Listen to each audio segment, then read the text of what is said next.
Hello everyone. Class 11th physics का आज हम लोग का लेक्चर है। और शुरू करने से पहले मैं एक्सपेक्ट कर रहा हूँ आप लोग अच्छे से स्टडी कर रहे होंगे घर पे। सभी चीज़ों को जो भी हमारे पिछले लेक्चर्स हुए उनको अच्छे से पढ़ रहे होंगे, नोट्स बना रहे होंगे और प्रॉपर स्टडी कर रहे होंगे because it is necessary to maintain the continuity of your study. क्योंकि धीरे धीरे धीरे टाइम तो निकलता चला जाएगा और आप ऐसा बिल्कुल ना सोचें कि हर चीज़ हम बाद में कर लेंगे जब कॉलेज खुलेंगे, या जैसे अभी लॉकडाउन पीरियड चल रहा है और आप लोग घर पे स्टडी कर रहे हैं, तो अपनी जो कंटिन्यूटी है उसे बना के रखें। बिल्कुल भी लेजीनेस ना दिखाएं कि हम आगे चल के जब स्कूल खुलेंगे तो दोबारा शुरू से शुरू किया जाएगा, काफ़ी चीज़ें रिकवर की कराई जाएंगी। ऐसा मोस्ट प्रॉब्ली ना हो पाए क्योंकि टाइम कम है। तो हम लोग जो इतनी मेहनत कर रहे हैं रेगुलर आपसे क्लास ऑनलाइन स्टडी करवा रहे हैं, तो आप लोग भी रेगुलर स्टडी करिए। आज हम लोग जो थर्ड चैप्टर स्टार्ट करने वाले हैं, और उस थर्ड चैप्टर का नाम है त्रुटि विश्लेषण एवं सार्थक अंक, error analysis and significant figure.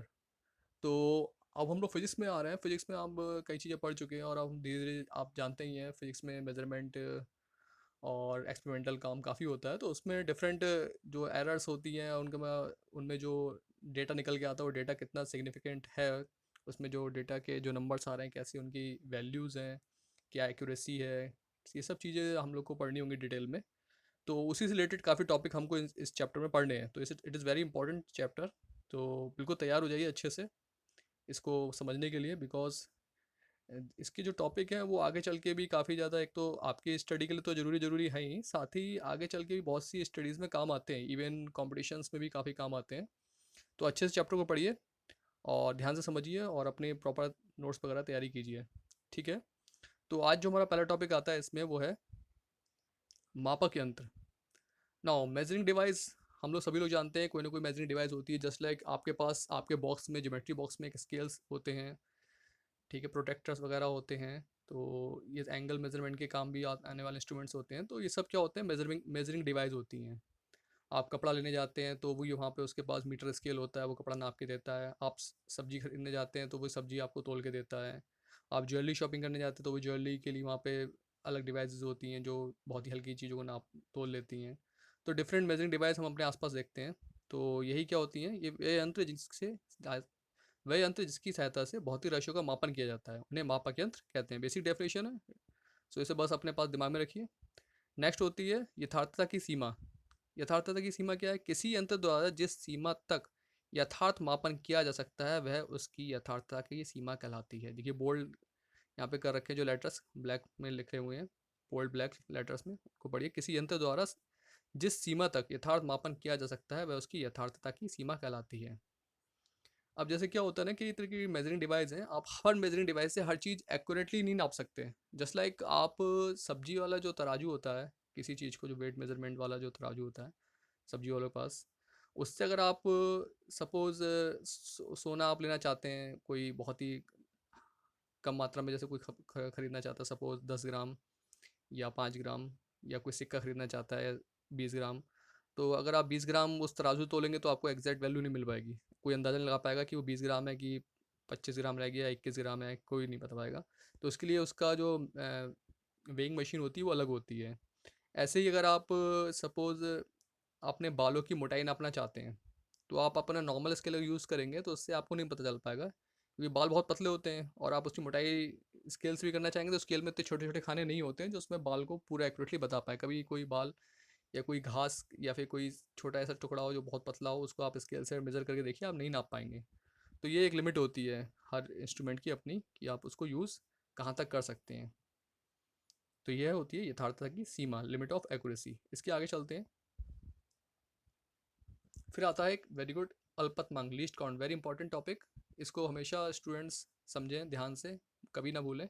किसी यंत्र की वह न्यूनतम माप जिसको उस उपकरण द्वारा यथार्थतापूर्वक ज्ञात किया जा सकता है उस मापक यंत्र की अल्पतमांक कहलाती है।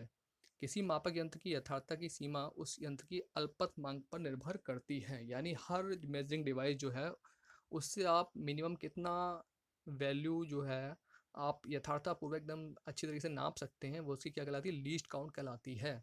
जैसे आपके पास जो नॉर्मल स्केल भी होगा उसकी भी अपनी एक लीस्ट काउंट होगी। जो वेइंग मशीन होती हैं, कहीं भी आप टेम्परेचर नापने वाला थर्मामीटर देख लीजिए, उसकी भी अपनी एक लीस्ट काउंट होगी। कि उससे कम वो नहीं नाप पाएगा। तो हर एक मेजरिंग डिवाइस की अपनी एक लीस्ट काउंट होती ही होती है। आप अपने हर मेजरिंग डिवाइस पे कहीं ना कहीं उस पर लीस्ट काउंट लिखी होती है, नहीं तो उसे मेजर किया जा सकता है, उसकी मेथड होते हैं। तो जैसे आप अपने आप के पास जो ज्योमेट्री बॉक्स है उसमें जो आप स्केल भी निकालेंगे, उस स्केल के अगर आप कहीं कोने में देखेंगे तो कहीं ना कहीं जो छोटे खाने होते हैं उनका पास में लिखा होता है कि वो 1 mm है या 1 cm है या 1 इंच है। तो कौन सी क्वांटिटी सबसे छोटी है वही उसकी क्या हो जाती है, लीस्ट काउंट होती है। जैसे आपका नॉर्मल स्केल जो होता है ज्योमेट्री बॉक्स में, उसकी जो लीस्ट काउंट होती है वो 1 mm होती है, 1 मिलीमीटर। कभी आप देखिए उसमें कितने खाने हैं, तो 1 सेंटीमीटर के मार्क वाले एक तरफ तो इंच के होंगे, दूसरी तरफ सेंटीमीटर्स के होते हैं, छोटे छोटे जो पीछे बने होते हैं। उसमें सेंटीमीटर्स में 0 1 2 3 मार्क कर रखा होता है, और 0 से 1 के बीच में देखेंगे तो आपको 10 खाने मिलेंगे। जिस तरफ सेंटीमीटर होता है उस तरफ आप देखेंगे तो 0 1 2 3 जो मार्क कर रखे होते हैं वहाँ पे 0 से 1 के बीच में या 1 से 2 के बीच में 10 खाने होंगे। यानी 1 सेंटीमीटर को भी 10 पार्ट्स में डिवाइड कर रखा होता है।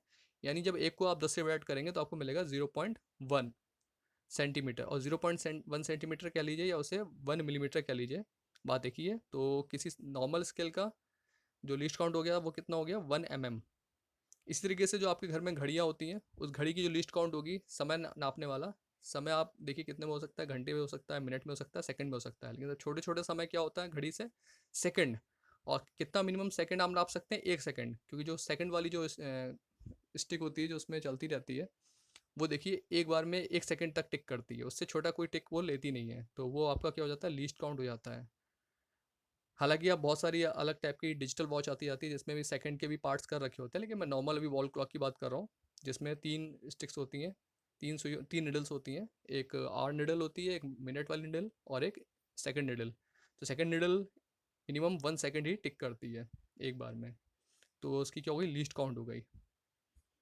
ठीक है, उसके बाद नेक्स्ट टॉपिक पे चलते हैं, डेट इज मापक यंत्र में यथार्थता तथा परिशुद्धता, accuracy and precision in measuring device.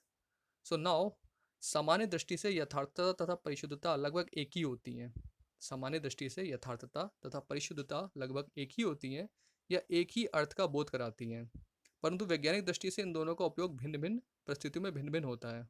Well, किसी माप की यथार्थता वह मान है जो यह बताती है कि किसी राशि का मापा गया मान उसके वास्तविक मान के कितने निकट है, जबकि परिशुद्धता ये बताती है कि वह राशि किस विभेदन या सीमा तक मापी गई है। तो थोड़ा सा इसमें डिफरेंस है, तो देख लेते हैं। किसी मापक यंत्र की परिशुद्धता प्रयुक्त किए गए मापक यंत्र की अल्पतमांक के द्वारा निश्चित की जाती है। तो नीचे देखिए एक फॉर्मूला दिया हुआ है, मापक यंत्र की परिशुद्धता is in proportional to 1 upon परिशुद्धता की सीमा। फिर नीचे एक बॉक्स में जो लिखा हुआ है उसमें फॉर्मूले में क्या रखा है, मापक यंत्र की परिशुद्धता इज प्रोपोर्शनल टू 1 अपॉन मापक यंत्र की अल्पतमांक। तो परिशुद्धता की सीमा की जगह पे मापक यंत्र की क्या अल्पतमांक यूज कर सकते हैं। और ये देखिए मापक यंत्र की परिशुद्धता क्या है, मापक यंत्र की परिशुद्धता मापक यंत्र के अल्पतमांक पर डिपेंड करती है, और जो मापक यंत्र की परिशुद्धता है सीधे सीधे मापक यंत्र की अल्पतमांक पर डिपेंड करिए। सॉरी, फिर से मैं आपको बताना चाहूँगा। तो यहाँ पे जो परिशुद्धता है वो मापक यंत्र की अल्पतमांक पर डिपेंड कर रही है, जबकि एक्यूरेसी है वो ये बताती है कि हमारा जो रिजल्ट आ रहा है वो हमारे एग्जैक्ट वैल्यू के कितने पास है। तो प्रिसीजन एक अलग चीज़ है। प्रिसीजन क्या होती है कि हम कितनी अच्छी तरीके से किसी चीज़ को नाप पा रहे हैं। ये तो होता है प्रिसीजन, कितना प्रिसाइज है आपका, कितना शार्प आपका जो मेजरिंग डिवाइस है वो कितनी शार्प है, कितना अच्छा नाप सकती है। और जो नापने के बाद जो वैल्यू आती है उस वैल्यू को जो एग्जैक्ट वैल्यू उसके साथ जब कंपेयर करते हैं तो हमें पता चलता है कि हमारी वैल्यू कितनी एक्यूरेट है, एक्यूरेसी हमारी कितनी अच्छी रही।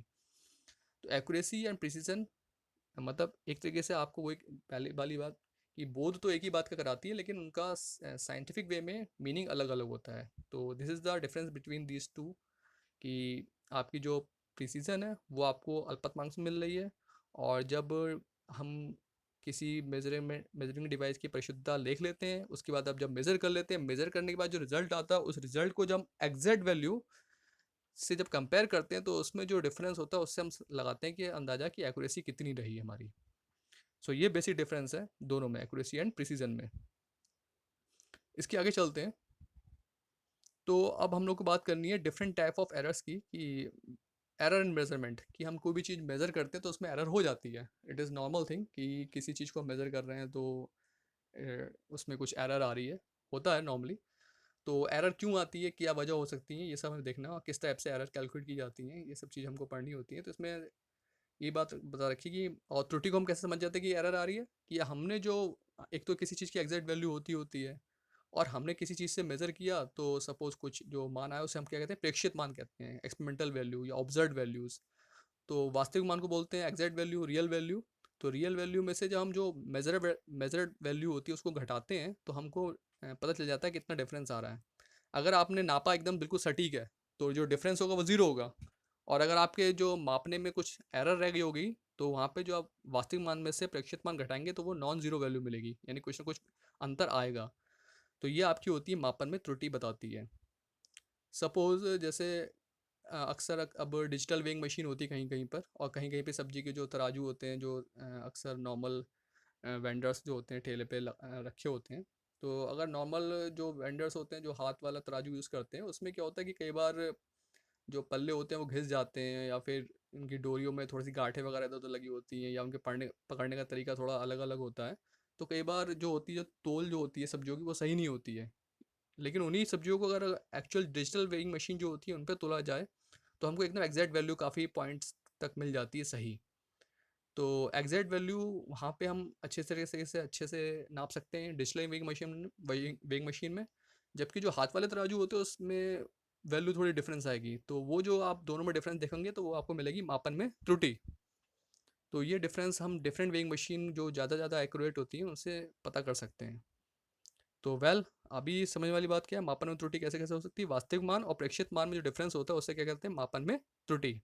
जैसे स्मॉल जी की वैल्यू क्या होती है, 9.8 मीटर पर सेकंड स्क्वायर। स्मॉल जी गुरुत्वीय त्वरण, सभी जानते होंगे स्टूडेंट 11 क्लास के, स्मॉल जी।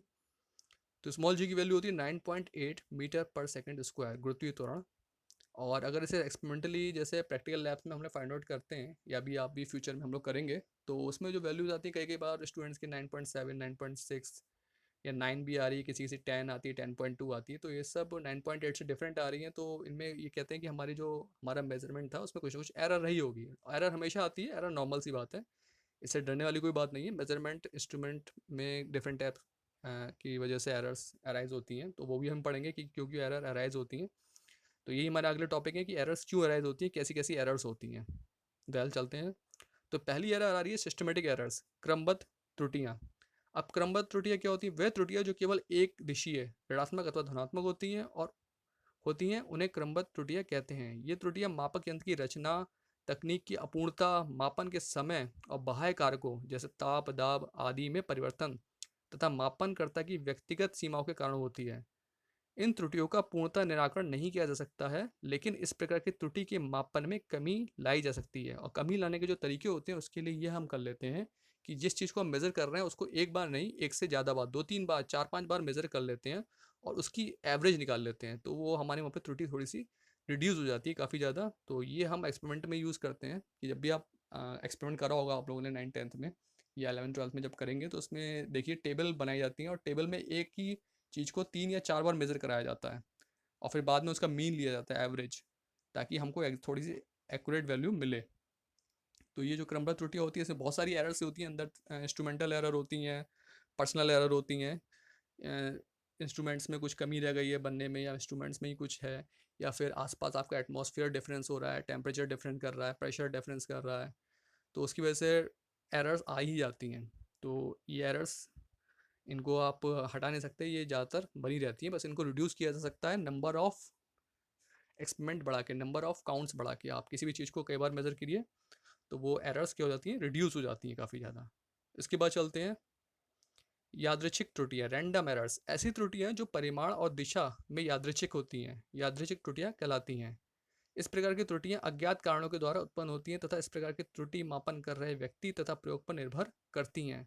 जैसे यदि कोई व्यक्ति एक ही प्रयोग को बार बार करके प्रेक्षण लेता है, तो वह प्रत्येक परीक्षण में भिन्न भिन्न मान प्राप्त करता है। तो इस प्रकार की त्रुटियां क्या कहलाती है, रैंडम एरर्स कहलाती हैं। रैंडम एरर्स रैंडमली अराइज होती हैं।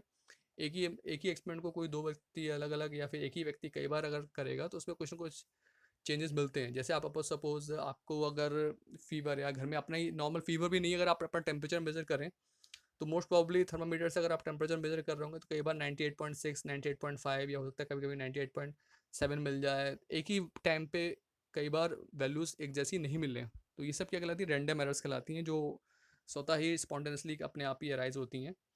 तो इसके लिए भी कोई ख़ास वो नहीं है कि आप इसको रिड्यूस कर सकें, बस ये होती हैं। तो वही इसको हमारा जो तरीका है, बेसिक तरीका है कि नंबर ऑफ़ काउंट्स हम बढ़ा देते हैं, तो ये रैंडम एरर्स की जो मान होते हैं वो भी कम हो जाते हैं। सो आज के केस में हम लोगों ने डिफरेंट एरर्स अभी पढ़ ली हैं, और अभी हम लोगों ने ये त्रुटियां भी पढ़ी हैं, एरर। और इससे पहले हम लोगों ने मेजरमेंट की ये सब चीज़ें, एक्यूरेसी और प्रिसीजन पढ़ लिया है। तो आप लोग इनको अभी दिमाग में रखिए।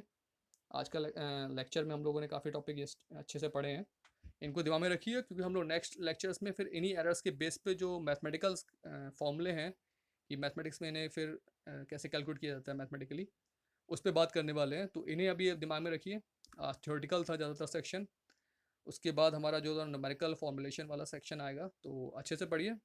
और कोई भी डाउट हो तो कमेंट सेक्शन में कमेंट करके आप पूछिए, आपको होपफुली ऊपर ही आंसर मिल जाएगा मेरे द्वारा।